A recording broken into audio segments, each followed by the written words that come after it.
it's kind of like a school program, as it were, where you, I guess, people from all over the world that want to learn about the whole, everything about horse racing and training and breeding and the whole bit. It's put on obviously by Darley. How does that work? What is the Darley Flying Start? How do you get into it, and where do you have to go?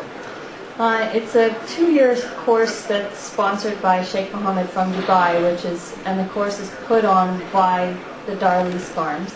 It becomes part of their job description, whether you like it or not. If you work for Darley, you have to help out with this course a little bit. There's no strings attached. Once you graduate from the course, that's it. You're out of the bubble and into the real world.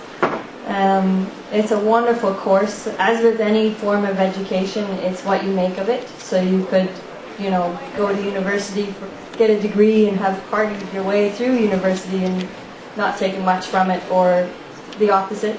So it is what you put into it, and it teaches you a little bit about a lot of different aspects of the thoroughbred world. So it makes you aware of how little you actually know, and aware of your ignorance, from what a farrier has to do to the actual anatomical structure and how the actual hoof capsule works, to the different insurance aspects of insuring a horse, or insurance of the racetrack, to stewardship, how the stewards are to go about their job here, from the breeding industry to the sales ring to the racing world in Ireland, England, Kentucky, Australia, Dubai, and a couple of students on our course got to go to Japan. And it just really opens your eyes, and it teaches you that there's more than one way to get to the winner's circle or to the finish line. And there's no right or wrong way. It's just, every individual horse is different, and what you pick up along the way, you try and apply to the different horses. So it was a fantastic learning experience, and if any of you guys know of any young Canadian that's interested a little bit in thoroughbred racing in Canada but doesn't really know how to go about making use of that interest, I suggest you guys go to the Flying Start website and make contact with the Flying Start coordinator, because she's always bothering me and saying, we haven't had a lot of Canadians apply, and can you, is there anybody, do you have any young adults out there that want to take this course? Where is your thoroughbred industry? Right now, we have 22 in the stable. 22. Okay, so that'll keep you busy. And obviously Nancy O is an early learner. She's the daughter of Arraville, as I said, and she is actually still a maiden, if you can believe it. It's hard to imagine because she's only raced a few times, but she finished third in the Natal Stakes.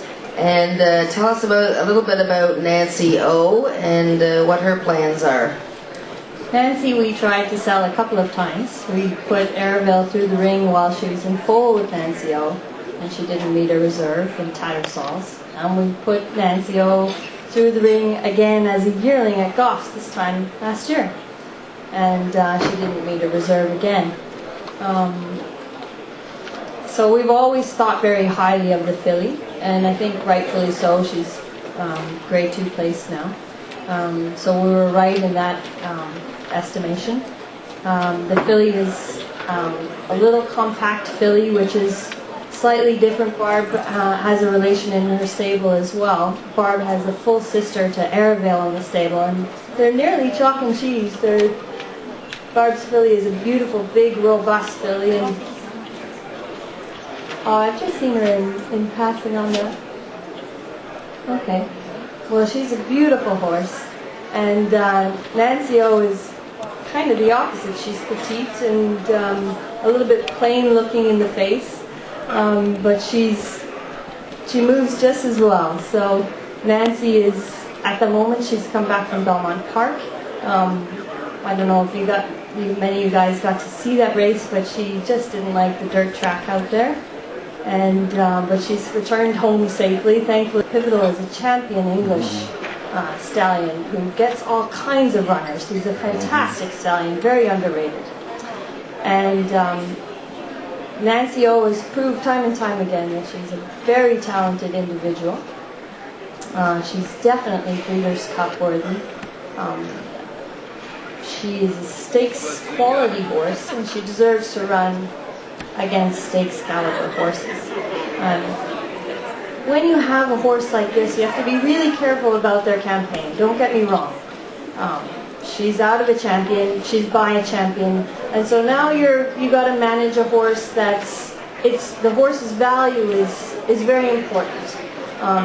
We've had a few offers to buy the filly, but as we've said, we offered her for sale before, and she's very dear to our heart because of the naming of the filly is named after my grandmother, who is named Nancy, and we believe that everything happens for a reason. It might sound silly to some of you, but in the horse racing world, you have to be optimistic because this game is very, very tough, and there's a lot of haters out there, and haters are going to hate. There's nothing you can do about that. And if any of you own horses or have been involved with horses, you know that all you have is you and your horse and your faith in your horse. And everybody goes out there and does the best that they can. And hopefully your horse does the best that it can. Not all of them are like that. Some of them play a little mind games and they cheat on you. But this horse is bred to be a stakes horse. My father bred her. My father breeds outside the box Page, and you can follow along, and she always puts photos on there, so I followed along. Nancy O got home to Woodbine okay. What are the plans now? How is she doing, and what's up with Nancy now? Nancy is in great form. She came out of the race just fine, thankfully. David Moran realized that the filly wasn't handling the dirt, and within 2 or 3 furlongs he said this is a waste of time, and he took care of the horse. So that is important, that you have people on your team that are able to make decisions like he was able to do that, to take care of the horse. And we still have a horse, and she's come home just fine, and we know she doesn't like the dirt, so we won't try her on the dirt again. The plans for Nancy O are completely based on her.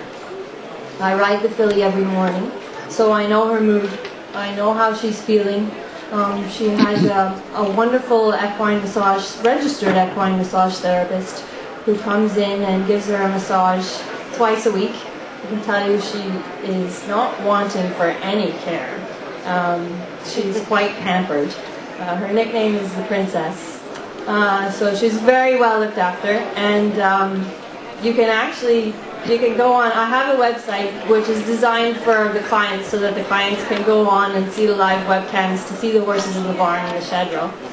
Because we have a client that's out in Calgary, and they go online and they see their horse in the barn and they love it. It's a really simple concept, and was really easy to install.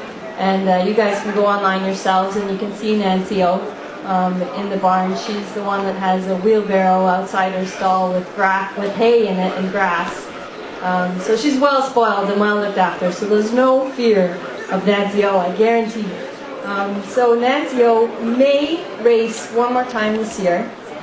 We're looking at the Breeders' Cup fillies on the turf, not the dirt.